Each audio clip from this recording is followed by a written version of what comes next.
Everybody, Ryan here with Rays latest, and today we're going to talk about some concerning comments that the Rays owner has made on a sports talk show yesterday, as well as what I think the starting nine should look like versus right and left-handed pitching, as well as what I think the rotation is going to kind of fold out to be with the bridge guys in the back end of our bullpen, kind of to start the season and kind of see what you guys think about and any kind of changes you would make along the way with that. But first, I want to talk about what the Rays owner made in a statement yesterday. He said, verbatim, I believe that it's either going to be located at Hillsborough College or the team's going to be in Orlando. The reality is they have significantly more bed tax revenue than we do, and they've been pushing for a team. That's concerning. Now, I don't think that that's necessarily saying that the job and the deal in Tampa is not going to get done.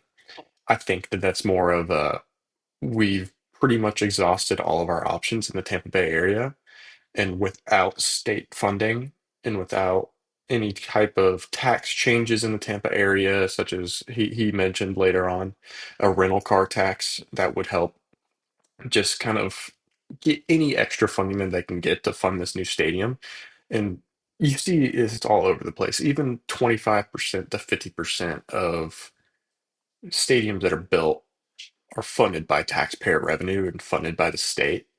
And for DeSantis to kind of come out and immediately say that the state's not paying for a single cent of it, it's concerning a little bit with how much capital we're going to be able to raise to be able to make the stadium because it's going to be upwards of hundreds, upper 100 million to $1 billion to build a stadium these days. And without any taxpayer funding, and it's all just private equity and private funding, it's going to be difficult. And I think that the combination of with this college doing all of this with the battery, with the stadium, it's going to take a lot of money. And without state funds and without any kind of city taxes that have kind of been implemented to help and kind of mitigate any financial problems that may arise from this, it's going to be really difficult. And I think that just kind of what they're saying from just Tampa's not helping us. And we want to stay in Tampa. We're trying to. But if you're not going to give us any money and this falls through, we're just going to go to Orlando. That's pretty much what I'm getting out of this. And him having the bed tax revenues comment added in there, it pretty much just confirms that my beliefs in this. And I don't necessarily blame him. I mean, it's you own a team, and if the state that you own the team in is not willing to pay you money, and I get it. Residents of the state, they never want their taxpayer dollars going to build a sports stadium because the majority of people could care less about sports. And that's just the honest truth about that. Is I would say a majority of the country just does not care about sports, especially when you're in South Florida area where it's all just retirement age people who are paying tax dollars that they don't want to pay for the first in the first place. The last thing they want is their money to go to a new stadium. They want better roads, they want better sewage lines, they want better power lines, they want all of this other stuff that helps their lives. They don't care about a stadium. And that's the hard truth, and that's the harsh reality of it. But at the end of the day, a stadium like this with that, it's just all it's going to bring in is overpriced fast food chains, overpriced restaurants, overpriced bars that people are going to pay money to go to. And it's going to do nothing but increase the revenue of the area around it and increase the revenue, tax revenue, tourist revenue of Tampa. And I don't think a lot of people kind of look at it that way of what this stadium can bring to the area. And you see Bucks games. I mean, people come from all over to go watch the Bucks play. And even I mean, I went to a Bucks game this past year when we played the Patriots. At the hotel we stayed right next to Tampa General, right downtown by Emily Arena. I saw more Patriots fans walking around than I did Bucks fans.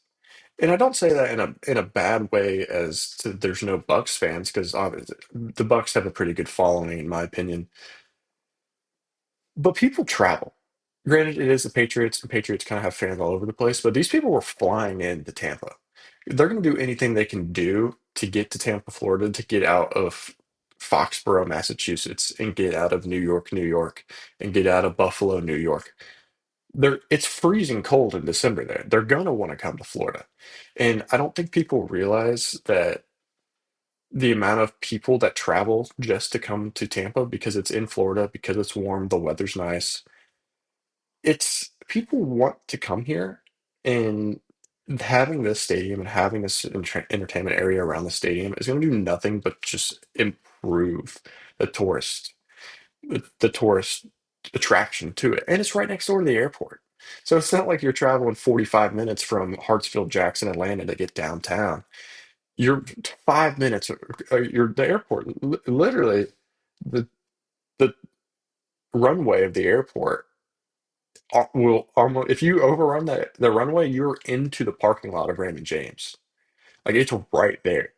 So I think from a travel perspective, the airport being right there, that stadium being right there, the football stadium being right there, Steinbrenner being right there, community college with the battery, it's going to do nothing but just improve the area. And I think that people kind of need to accept that and kind of be willing to invest their taxpayer dollars per se into that. So I think that that's something that we should kind of start looking to. It is kind of concerning. He does go to say, he said, but the reality is if a deal can't get reached here, I firmly believe Orlando is where they're going to be playing. So they're kind of set in stone on what they think. So it's something that's just it's okay if it happens, in my opinion. It's Orlando to Tampa. It's not the craziest change. I would love for them to be in Tampa. I love Tampa way more than Orlando, in my opinion. But I think Orlando's just too crazy of a tourist trap with all the Disney and Universal, and traffic there is 15 times worse than it is in Tampa. So, and getting on I-4 to get to Orlando does not sound like a good time. So, I want them to stay in Tampa. I want this deal to get done, but just him saying that is kind of concerning of that they're willing to leave if the deal doesn't get done, and they will leave if the deal doesn't get done, is pretty much what he's saying. But I kind of want to transition over to what I think our starting nine should look like to start the season. First base, obviously, Aranda. I think he should play against righties and lefties. Gavin Lux at second. I think that he's going to play at the beginning of the season versus righties and lefties. Shortstop is where it starts to get the matchup heavy, where I think against right-handed pitching, Taylor Walls gets the nod a little more over Carson Williams per se, and kind of Carson Williams can be that sub guy that comes in to face a lefty in the seventh inning, like Taylor Walls usually kind of deals with. Even though Taylor Walls is a switch hitter, so he can kind of face righty and lefty. It's not at an elite level either side, one side more than the other. So against righties, I'd like to see Taylor Walls over Carson Williams. Obviously, Caminero is going to play every single day. I want him to play 162 games this year. Nick Fortes, I think, should be behind the plate to start off the season. And I think from just him and Fiducia kind of splitting roles there, it's going to be interesting to see Viducci as a left-handed hitter. So we could see him possibly get more nods against righties than lefties, obviously. So it's going to be interesting to see Fortes being a righty. He faced more lefties, kind of just, I know Cash loves that matchup that he loves matchups. I'll just say it that way. In center, obviously Cedric Mullins, he's going to play because you are paying him too much money to play center field. So he's going to be the center fielder. I think he's going to be a center fielder, arguably, versus right and left, regardless. I'd like to start the season with Chandler Simpson in left field against righties specifically. He doesn't really necessarily have a big problem hitting against lefties either. I mean, he hit 300 last season, so you don't even need to look at splits. If you hit 300, you're not facing right-handed hitters the whole season. So the stats there, I wouldn't mind seeing him kind of play every day, kind of see what a defensive adjustments he's made in this offseason, as well as in right field. I'd like to see Jacob Melton start against righties to start the season 100%. And I think that the mixture of Jake Fraley and Melton kind of in right field, maybe Simpson and Fraley in left field, and kind of just see where it goes from there. Kind of see who can step up and see who can kind of form out to be more of a consistent hitter. Then obviously you have DeLuca, who's a righty, who probably will get more starts for against lefties, in my opinion, and Velati as well, who's kind of mixed in there. So who's also a righty. So we'll see kind of how they decide to do the left and right matchups, and if they like to stick with Velati more against lefties than they would Melton or Simpson. So that's what I think. And I think from a 1 through 9 perspective, Simpson obviously should lead off every single game. I think realistically, I would like to see Yandy slotted in that 2 slot, maybe Gavin Lux, depending on kind of if you want to go left, right, or right, left, right switch, however you'd like to do it. I'd like to see Simpson, Lux, Diaz kind of mix into that 2 spot. I like to see Junior in the 3, Aranda in the 4. And then this is where it's kind of, I would like to see Melton in the 5, Mullins hitting 6th. Walls obviously is going to be back in his 9. Carson Williams, if he's when he's playing, I'd like to see in that 8 spot, possibly, maybe the 9 slot. And then if Walls is playing, he's hitting 9th. I think Fortes or Fiducia is hitting 8th. And then you're going to just have that mixture of who's ever playing the DH slot, which is going to be Diaz, particularly in that the 2 hole, possibly.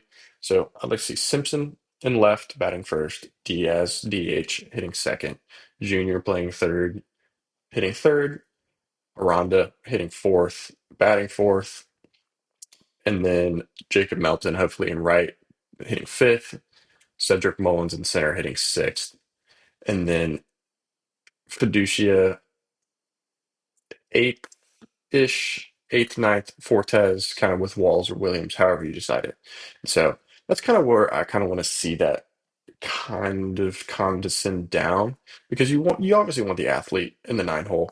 You kind of you treat it as your second leadoff, but with Walls, it's kind of difficult with the inconsistencies at the plate.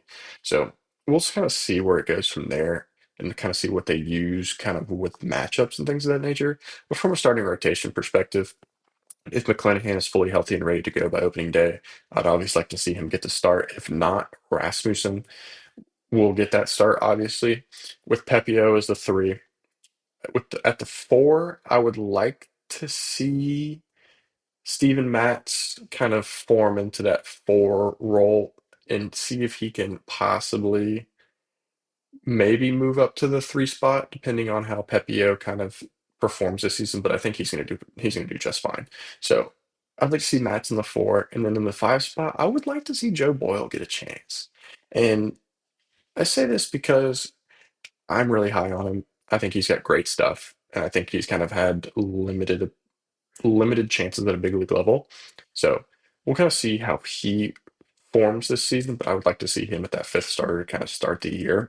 And then for the back end of the bullpen, so obviously it's Griffin Jack, it's Drax, it's Uceta, and I would like to see Kevin Kelly as kind of that bridge guy, or even that oh crap guy when he's just going to come in and face 3 righties in a row and just spin sliders and sweepers the whole time.